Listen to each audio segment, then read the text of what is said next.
Halo Tribuners, Prilly Latukonsina rupanya sudah tidak sabar menanti film Danur The Last Chapter tayang di bioskop Indonesia pada Lebaran tahun 2026 ini. Hal itu dikarenakan peran Risa yang ia jalani sudah 10 tahun melekat di dalam dirinya.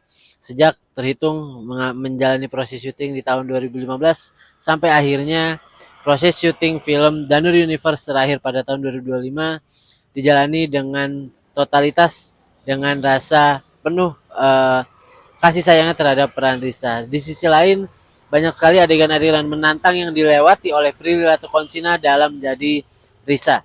Dalam hal ini, adegan yang ia jalani dalam trailer yang sudah disuguhkan adalah harus menjalani adegan di dalam peti dan juga harus melakoni adegan yang sangat ekstrim. Dan menurut Prilly Latukonsina, selama 10 tahun ini menjadi Risa, ia sama sekali tidak pernah mengambil film layar lebar bergenre horor lain selain film Danur ini. Sehingga selama 10 tahun ini yang tadinya memiliki pandangan bahwa makhluk halus itu jahat,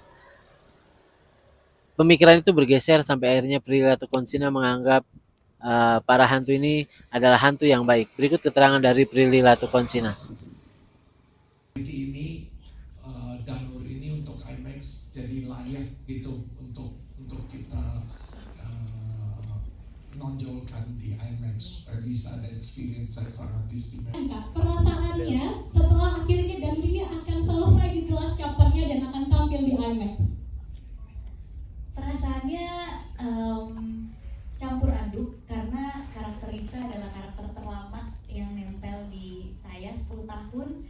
Dan selama 10 tahun itu juga saya benar-benar gak menerima karakter di film horor manapun. Benar-benar cuma Risa, karena sesayang itu sama karakter Risa dan sesayang itu sama Project Danur gitu.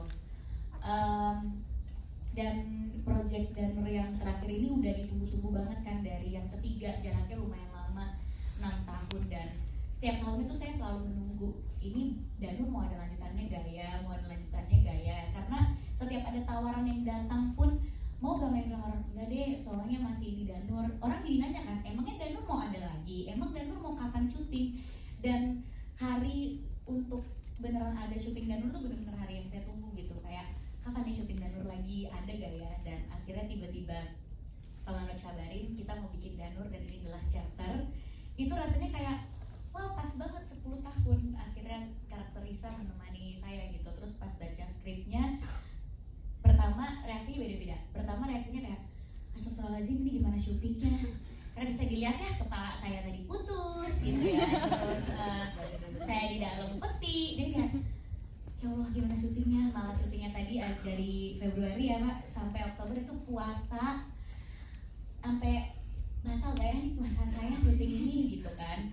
Terus abis itu tiba-tiba reaksi keduanya, duh tapi ini kalau beneran kayak gini seru banget sih, pengen banget bisa ngeliat saya bisa ngelakuin adegan ini. Nggak pernah juga kan saya melakukan adegan-adegan yang ada di situ. Abis itu reaksi ketiganya, hah ini beneran terakhir, serius, masih denial kalau ini adalah yang terakhir. Dan akhirnya syutingnya selama itu baru kali ini ya jadwal saya diblok selama itu Pak. Terima kasih loh dari Februari sampai Oktober untuk ngurusin Danur, tapi pengalaman yang luar biasa, puas karena akhirnya bisa menyelesaikan Danur 4 ini dengan baik dan dengan penuh tantangan, penuh pengalaman. Dan tadi barusan pertama kalinya saya ngeliat trailernya kayak oke, nggak sia-sia kita syuting puasa, abis lebaran syuting lagi, abis itu syuting lagi sampai Oktober, nggak sia-sia karena semoga hasilnya bisa memuaskan untuk penonton dan untuk semua fans-fans Danur yang udah baca bukunya dari awal, yang udah membuat Danur perjalanannya sampai hari ini. Dan Danur juga yang sangat berperan penting untuk karir saya di film. Jadi ya semoga ini menjadi akhir yang baik yang bisa mengawali banyak hal-hal baik juga di tahun 2026 gitu. Amin. Terima kasih banyak Mbak Sila. 10 tahun jadi karakter Risa gitu ya, yang menempel di saya itu saya jadi menganggap hantu itu baik. Karena setiap baca skenario Danur dari yang pertama, bahkan ya dari yang pertama pas saya ditawarin skenario Danur itu benar-benar pertama kalinya akhirnya ada yang nawarin film horor gitu kan, karena waktu itu kan perjalanan saya dari sinetron dulu. Terus pas saya baca, loh kok saya sedih gitu, nangis, dan ternyata pas beli bukunya, isi bukunya juga sedih gitu. Terus yang kedua, yang ketiga sampai yang sekarang gitu, bahwa ya di setiap kehidupan itu punya cerita ya, mau dunianya itu di mana gitu, di dimensi ini atau dimensi yang lain, itu punya ceritanya masing-masing. Dan jadi saya tuh pas syuting Danur tuh selalu menganggap hantu yang jahat pun pasti dia ada ceritanya deh, pasti ada di baliknya deh kenapa dia kayak gitu. Jadi lebih berempati sama makhluk-makhluk di luar sana ya gitu. Jadi itu sih mungkin yang melekat ya di diri saya juga. Dan karena udah 10 tahun ya, kemanapun saya berada, mau lagi launching film apa, tetap aja ada fans Danur dimanapun yang selalu nanya lagi preskon apa, tetap nanyanya Risa Danurnya kapan gitu. Itu tuh nempel banget gitu. Bahkan di sosial media lagi posting apa, Kak Danur Kak gitu. Atau misalnya saya lagi posting pakai dress, terus misalnya rambutnya lagi mirip sama Risa, orang tuh kayak Risa ya, kangen banget deh sama Risa gitu. Jadi Risa tuh kayak udah punya looknya yang kalau nggak sengaja saya kayak gitu di dunia nyata, orang tuh langsung kayak ini look Risa banget gitu. Dan saya seneng karakter Risa itu menempel sama saya karena saya juga seneng banget nonton film horor. Jadinya kayak seneng deh karakter Risa tuh bisa nempel gitu. Makanya suka bercandaannya kalau di lokasi syuting kita manggil diri kita tuh kembaran gitu. Terus ada foto-foto kembar kita pakai baju PNS. Ya kan, dan itu mirip beneran foto aku pakai baju PNS sama foto Teresa dulu pas pakai baju PNS, beneran mirip, ada foto lagi makan bakso. Jadi kayak auranya pasti diri Risa tuh jadi sama gitu ya. Merasa kan. Terus Risa waktu jadi PNS rambutnya lagi segini loh. Iya benar. Jadi kayak bener-bener merasa kayak nggak tahu deh, nyatu aja sama Teresa gitu, cocok kalau ketemu. Dan pas syuting tuh saya ngerasa jadi lebih suka makan bakso, kan dulu hobinya makan bakso gitu. Terus kayak mirip gitu sama Teresa, kayak mirip kan, iya. Terus komen-komennya tuh setiap ngepost tentang Risa itu semua fans Danur kayak Teresa dulu waktu aku gini-gini, waktu aku ketemu Teresa ini, iya Prilly mirip sama Teresa waktu ini. Terus ada fans yang upload foto Teresa dulu, terus aku kayak iya ya, apa emang didandaninnya jadi mirip gitu. Jadi ya seneng banget sih, karakter itu akan selalu terkenang di aku gitu. Karena nungguin terus lanjutannya, bahkan cerita-cerita spin-off yang ada di dalamnya gitu.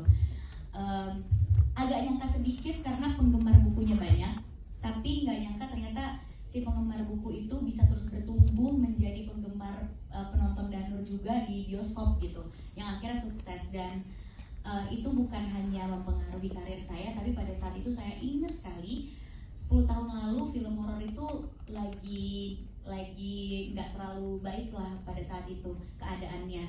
Banyak yang produksi film horor yang kurang bagus kualitasnya. Dan saya ingat banget pas saya ditawarin Danur, saya tuh lumayan agak kayak ini film Danur kayak yang kemarin-kemarin enggak, yang banyak kontroversial dan adegan-adegan yang waktu itu kan banyak adegan-adegan yang nggak layak ada di film horor gitu ya pada saat itu gitu.